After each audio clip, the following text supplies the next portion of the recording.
Flaring tubing is a fundamental operation, regardless of which tools you use.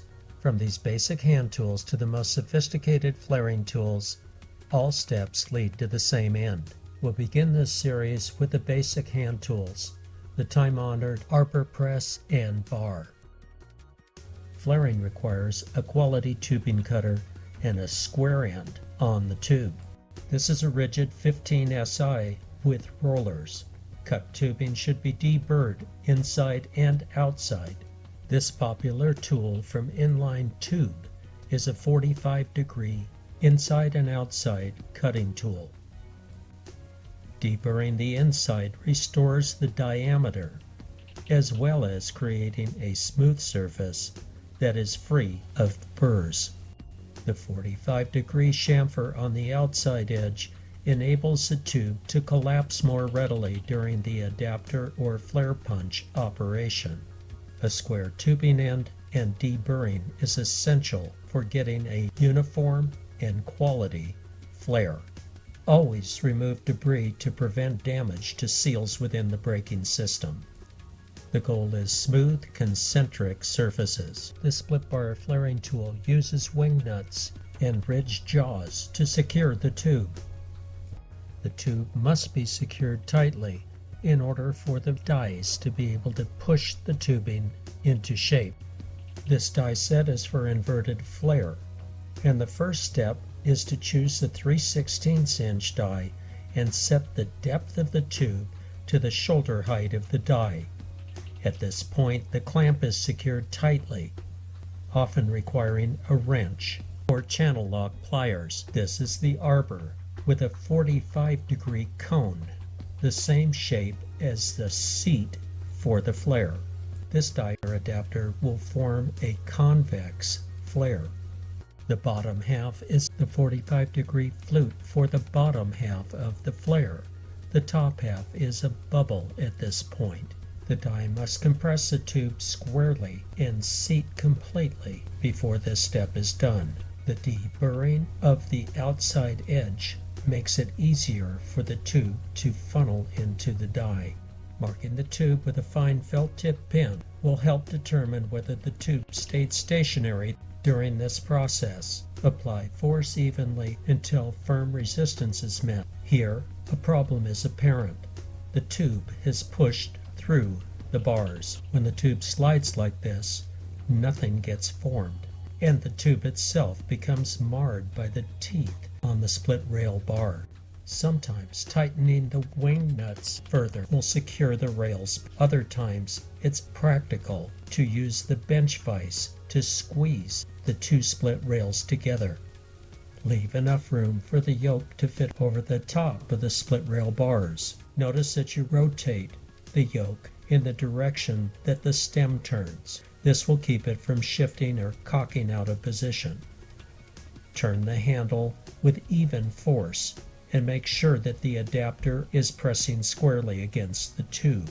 Once the adapter die has seated firmly against the rails, back off the stem and remove the yoke and the adapter die. At this point, the bottom half of the inverted 45-degree flare is formed. The pressure of the bench vise kept the tube from sliding through the bar. Once again, the bar is secured in the bench vise, and the cone and arbor will now create the top half of the double inverted flare. Turn the stem handle evenly with uniform force to compress the upper seat. This will be a double inverted flare of 45 degrees on the bottom and the top.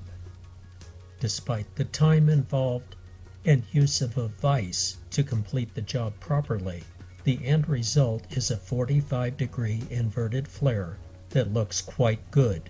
Note that the inside diameter of the seat is uniform with the inside diameter of the tube. This will not restrict brake fluid volume. Above the flare on the tube, you can see marks from the side rails of the bar, one of the pitfalls of this type of flaring tool. If cosmetics are important, this is a problem. However, from a utility standpoint, this is a nicely formed flare. A sensible alternative is the use of a single flaring tool from Rigid, the number 345 commonly used for plumbing jobs. This has a split bar and the use of a side handle that compresses the bar right at the location of the tube. If we were just cutting off the flare, we would use the mini tubing cutter, but in this case we'll use the roller cutter and cut back further to a clean section of tubing. This time let's make this a technically accurate seat that also looks good and has the proper amount of zinc coating to protect from corrosion and rust. Again, flaring always begins with deburring the inside and outside diameters of the tube. The inside diameter needs to be true and the outside needs a chamfer of approximately 45 degrees, which enables the tube to collapse better during the flaring process. Some use a file for squaring or deburring. I prefer this deburring tool for its accuracy and 45-degree angles. Remove any debris or metal particles from the tubing end. Clean the tubing out thoroughly before installing it. Adapters are available for double lap flaring with this Rigid 345 tool. Rigid also has this tool with the adapters and a tubing cutter in a kit form. Here I'm using adapters from the old Forge tool set. The stick-out length for this 3/16" tubing is the first step on the shoulder of the adapter. This must be level and even for each flaring job. The significant difference with this arbor is the side handle adjuster and tensioner. This assures that the tube is squeezed tightly enough to prevent it from slipping through the bar. A successful flare requires that the adapter be square with the tubing. The substantial arbor and side clamp force right at the tube area makes this tool versatile. It works very well with single and double flare if you have the adapters. The 45-degree adapter for a double flare creates the bottom side flare and bubble or convex flare in the first step. Tighten just enough for the adapter to rest squarely on the bar. For occasional or trail usage, this would be the ideal tool. For a basic level flaring tool, the Rigid 345 Bar and Arbor with adapters is the best I've found. Some call this a bubble flare. This is actually a 45-degree convex flare, or the first flaring step in a double inverted 45-degree flare. Either type is considered SAE and not DIN, or European metric bubble. This first step convex flare is similar to the old Girling style flares. The second step shown here is the cone going into the convex dome or SAE bubble, and folding the dome inward produces a 45-degree double inverted SAE flare. Snug is tight enough. Over-tightening will damage tubing and tooling. It is always practical to practice flares and flare seat forming before performing this task on an important job. If done smoothly and properly, this is the kind of quality 45-degree inverted flare seat you can produce. The double lap is formed nicely and the bore is uniform without any restriction of brake fluid flow. The tubing did not slide at all, and the result is a backside that looks much better with this bar than with the less expensive types of flaring tools. This flare and flare seat have a professional look similar to machine manufactured tubing. The rigid arbor and thick quality bar with a side clamping force accounts for the quality of this flare. Let's repeat this procedure and produce another flare. We'll begin by marking the tube to see if it moves at all during the flaring process. The tube extends through the bar the thickness of the shoulder on the adapter. Again, this is the adapter from the old Forge set. Rigid also offers adapters that can be used with the 345 Flaring Bar and Arbor. The 345 Arbor and Bar are commonly sold for single flaring, but this tool is designed to do inverted double flare 45-degree seats. The bar is very stable in the vise, and the handle can be turned smoothly until resistance is felt. This first step brings the adapter flush with the bar. Again, we have formed the convex of an SAE double flare. The 45-degree cone in the arbor will now create the double side of the flare. The end result will be a 45-degree inverted flare seat.